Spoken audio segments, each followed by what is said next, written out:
Freddata con 4 colpi di pistola nel cortile dell'azienda Noventa Vicentina in via Fioccarde, dove alle 7 del mattino stava entrando a lavorare. È morta così, davanti alle colleghe di lavoro, Rita Amenze, 30 anni, di origini nigeriane, colpita a morte dai colpi sparati dal marito Pierangelo Pellizzari, 60 anni.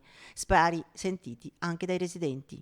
Ho sentito gli spari di pistola, 4, e dopo subito urlare. Ho sentito degli spari e basta. Sono uscito, ho visto un po' di parapiglie qua, e come altri insomma, che erano qua attorno insomma. Secondo quanto raccontato, l'uomo avrebbe atteso la compagna al posto di lavoro nascondendo l'auto, una Jeep Cherokee riconoscibile dalla donna, dietro un camion. Poi, appena è stata vicina, è uscito e le ha sparato 4 colpi, riposto la pistola nella giacca, risalito in macchina, è sparito.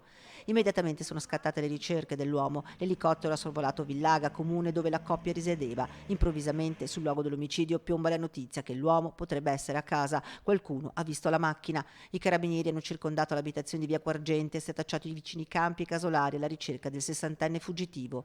Secondo alcune testimonianze, Pierangelo si sarebbe tagliato i capelli per poi scappare a piedi. Rita avrebbe compiuto 31 anni il 26 settembre, bella e solare, lavoratrice, così viene descritta. Arrivata dalla Nigeria nel 2017, è stata accolta nel comune di Valliona, dove nel 2018 ha sposato Pierangelo. Ad agosto del 2019 la coppia si è trasferita a Villaga, nella casa di famiglia di lui. Lei lavorava e quindi era via dalla mattina alla sera.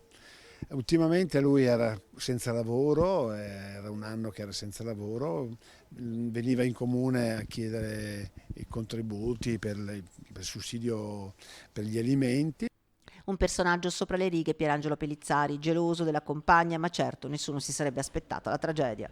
Lui era una persona, come dire, un po' sopra le righe e probabilmente in comprensioni che culturali, lì lei era qua da poco e poi insomma nigeriana, probabilmente conosceva che poco la lingua e poi nascono queste tragedie che sono impensabili.